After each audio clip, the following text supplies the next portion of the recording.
कैसे आपने इनके वालिदैन को ट्रेस किया और कैसे फिर यहाँ तक ये मामला पहुँचा है? सोशल मीडिया पर हमारा ये काम तकरीबन 7 सालों से चलता आ रहा है। जहाँ जहाँ इस तरह मुतासिर शख्स होता है उस तक हमारी वीडियो पहुँचती है या उनके किसी मुतालिकीन तक पहुँचती है, तो फिर वो हमारा उनसे रब्ता कराते हैं।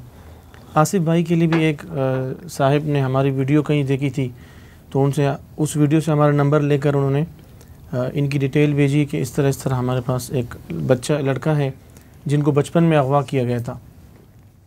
तो मैंने जो हमारे तरीक़ेकार होता है, तमाम जो तफसीलात होती हैं, बचपन की तस्वीर या निशानियाँ या उनको कुछ भी याद हो, सारी चीज़ें हमने पूछी। जो चीज़ें इनको पता थी, लोगों ने बताई थी इनको, तो वो हमने लेकर अपने पास रखी। और हमारे पास जो केसेस आते हैं तो केसेस की तादाद ज़्यादा होती है, हम बारी बारी से चलाते हैं। तकरीबन 4 माह बाद हमने आसिफ भाई की पोस्ट लगाई अपने फ़ेसबुक पेज पर। मैंने मुकम्मल तहरीर लिखी, जो चीज़ें लोगों ने इनको बताई थी।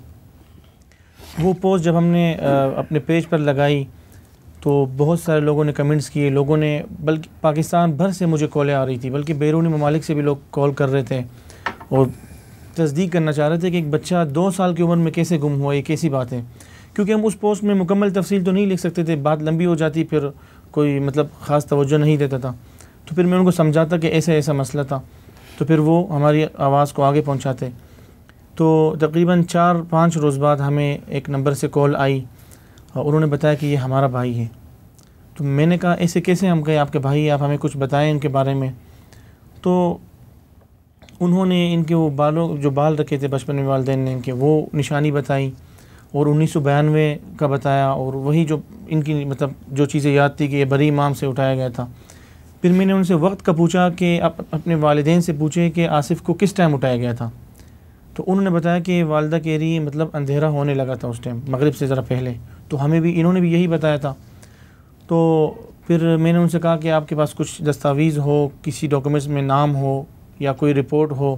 उन्होंने कहा हमने थाना सेक्रेटरीट में रिपोर्ट की थी, लेकिन वो अभी FIR मौजूद नहीं है, और क्योंकि उम्मीद ही ख़त्म हो गई थी तो हमने इनकी फिर वो निशानियाँ सब हमसे गुम गई। जो चीज़ें रखी थी, बस 2 तस्वीरें बची हैं, वो तस्वीरें इन्होंने भेजी। फिर मैंने आसिफ भाई को भेज कर ये कहा कि आप ये तस्वीरें उन लोगों तक दिखाएं जिन्होंने आपको बचपन में देखा था, या उस ख़ानदान को दिखाएं जिन्होंने आपको अगवा करके लाया था। तो इन्होंने ठीक है मैं भी जाके वहाँ मालूम करता हूँ। इन्होंने फिर 10 मिनट बाद मुझे कॉल की, बताया कि बिल्कुल उनको मैंने तस्वीरें दिखाई हैं और उन्होंने कहा कि आप बिल्कुल इस तरह के थे। फिर हम जब तमाम चीज़ें मैच थी, हम DNA टेस्ट की तरफ गए। एक इदारा है वो सैंपल जर्मनी भेजते हैं। मैंने उनसे बात की तो उनका नंबर, वालिदैन का नंबर दिया उनको, वो इस्लामाबाद उनका नुमाइंदा आया, सैंपल लेकर गए और वहाँ सरगोदा में आसिफ भाई के पास गए। मुझे इतना यकीन था कि यही फैमिली है। मैंने इनको ये भी कहा जब आप सैंपल दे रहे हो तो आप एक वीडियो ज़रूर बनाएगा, ये कल मुझे काम आएगी। तो उन्होंने उस टाइम वीडियो भी बनाई थी जब सैंपल लिया जा रहा हूँ। फिर उन्होंने बताया कि 15 दिन में ये रिपोर्ट आएगी। तो चूँकि हमें बिल्कुल मतलब सब्र नहीं था, मैंने इनसे कहा चले आप लोग ब्लड ग्रुप भी चेक करें अपना। वालिद साहब गए, उनका भी B पॉजिटिव या नेगेटिव था और इनका भी B पॉजिटिव या नेगेटिव था। मतलब B ग्रुप था और भाइयों के साथ इनका ग्रुप मैच था। तो अब मज़ीद हमारी उम्मीद अल्हम्दुलिल्लाह यकीन में बदलने लगी।